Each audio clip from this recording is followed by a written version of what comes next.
Hi boys and girls, today we're going to read the story called The Selfish Crocodile. Enjoy.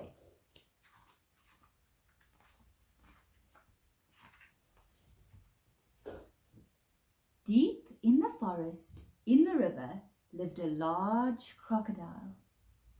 He was a very selfish crocodile. He didn't want any other creatures to drink or bathe in the river. He thought it was his river.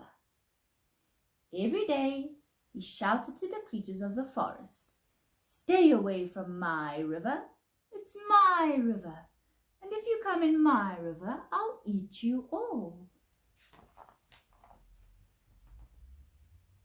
So there were no fish, no tadpoles, no frogs, no crabs, and no crayfish in the river.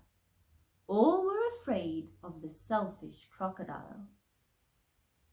The forest creatures kept away from the river too. Whenever they were thirsty, they went for miles to drink in other rivers and streams. Every day the crocodile lay on his great big back in the sun, picking his big, sharp teeth with a stick.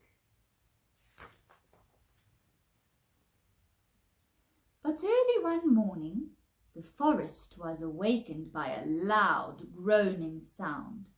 Something was in terrible pain.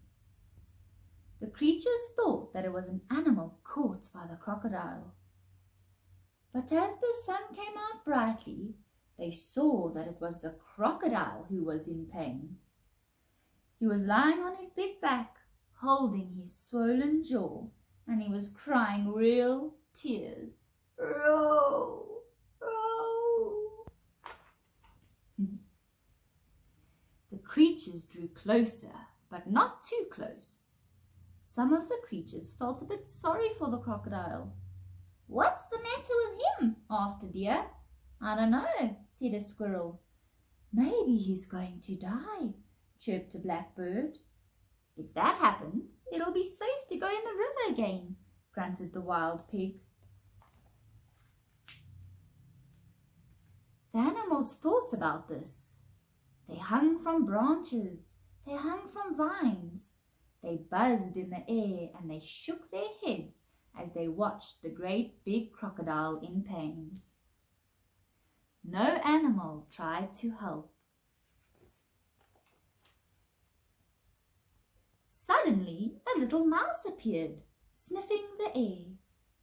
He ran along the crocodile's tail, then onto his tummy. The other creatures stared. "Look at that mouse," chattered a monkey. "He's either very brave or mad." "He's going to be eaten for sure," said an iguana. The mouse crept along the crocodile's big neck and into his open mouth. There was a hush in the forest.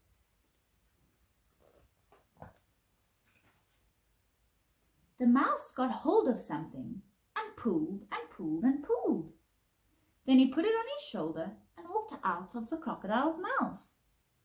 There was a loud cheer from the astonished creatures. The crocodile sat up and said, "I don't feel any more pain. It's all gone." Then he saw the mouse walking down his tummy, carrying an enormous crocodile tooth on his shoulder.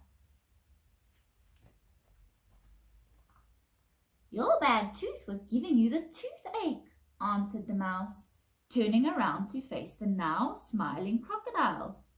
"Do you want it back?" "Oh, no. Get rid of it. And when you've done that, come back. I'll have a present waiting for you." The mouse went and buried the bad tooth under a tree, and when he returned, the crocodile had a nice, juicy nut waiting for him.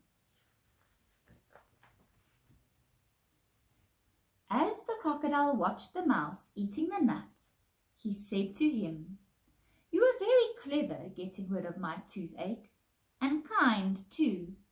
I am so grateful. But what shall I do if my toothache comes back?"